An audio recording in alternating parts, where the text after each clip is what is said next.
If there is anyone out there who still doubts that America is a place where all things are possible, who still wonders if the dream of our founders is alive in our time, who still questions the power of our democracy, tonight is your answer.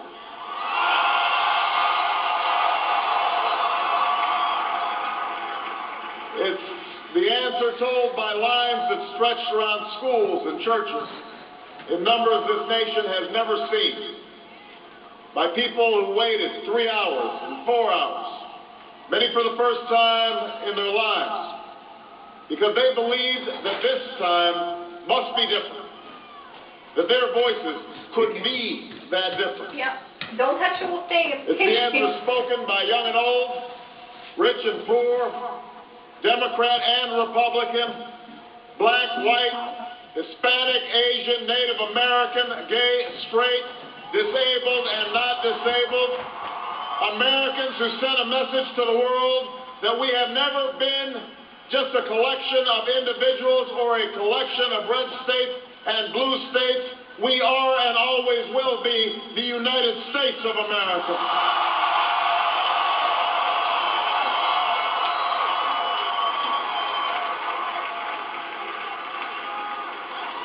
It's the answer that led those who've been told for so long by so many to be cynical and fearful and doubtful about what we can achieve, to put their hands on the arc of history and bend it once more toward the hope of a better day. It's been a long time coming, but tonight, because of what we did on this day, in this election, at this defining moment, change has come to America.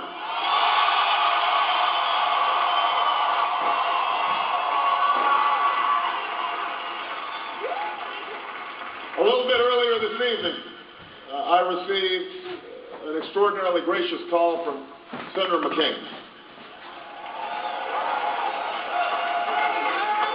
Senator McCain fought long and hard in this campaign, and he's fought even longer and harder for the country that he loves. He has endured sacrifices for America that most of us cannot begin to imagine. We are better off for the service rendered by this brave and selfless leader. I congratulate him. I congratulate Governor Palin for all that they've achieved, and I look forward to working with them to renew this nation's promise in the months ahead.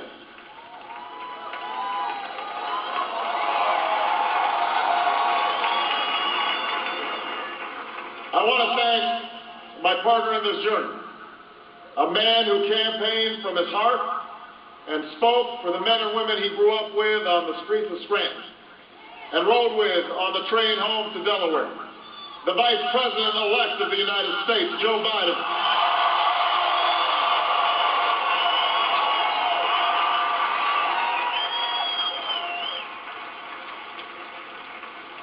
And I would not be standing here tonight without the unyielding support of my best friend for the last 16 years, the rock of our family, the love of my life, the nation's next First Lady, Michelle Obama.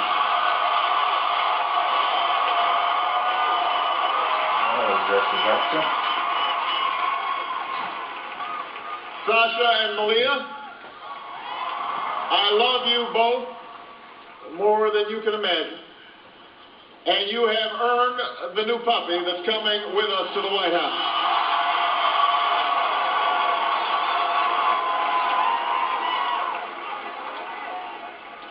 And while she's no longer with us, I know my grandmother's watching, along with the family that made me who I am. I miss them tonight. I know that my debt to them is beyond measure. To my sister Maya, my sister Alma, all my other brothers and sisters, thank you so much for all the support that you've given me. I'm grateful to them.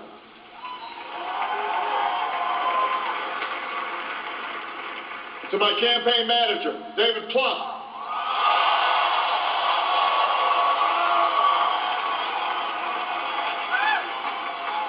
The unsung hero of this campaign, who built the best political campaign, I think, in the history of the United States of America. To my chief strategist, David Axelrod, who's been a partner with me every step of the way. To the best campaign team ever assembled in the history of politics, you made this happen, and I am forever grateful for what you sacrificed to get it done. But above all, I will never forget who this victory truly belongs to. It belongs to you. It belongs to you. I was never the likeliest candidate for this office. We didn't start with much money or many endorsements. Our campaign was not hatched in the halls of Washington. It began in the backyards of Des Moines, in the living rooms of Concord, and the front porches of Charleston. It was built by working men and women who dug into what little savings they had to give $5 and $10 and $20 to the cause. It grew strength from the young people who rejected the myth of their generation's apathy, who left their homes and their families for jobs that offered little pay and less sleep.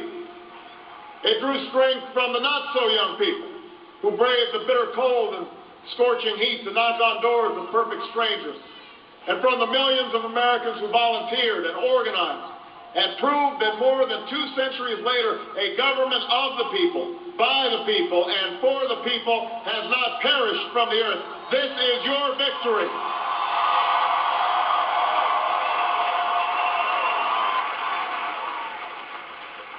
Now, I know you didn't do this just to win an election. And I know you didn't do it for me. You did it because you understand the enormity of the task that lies ahead. For even as we celebrate tonight, we know the challenges that tomorrow will bring are the greatest of our lifetime. 2 wars, a planet in peril, the worst financial crisis in a century.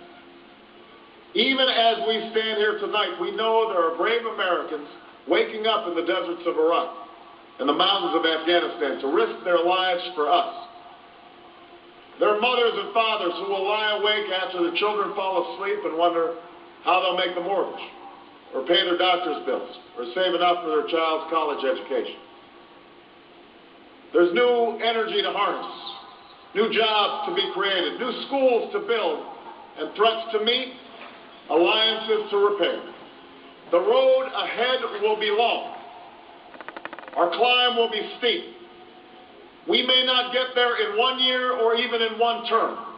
But America, I have never been more hopeful than I am tonight that we will get there. I promise you, we as a people will get there.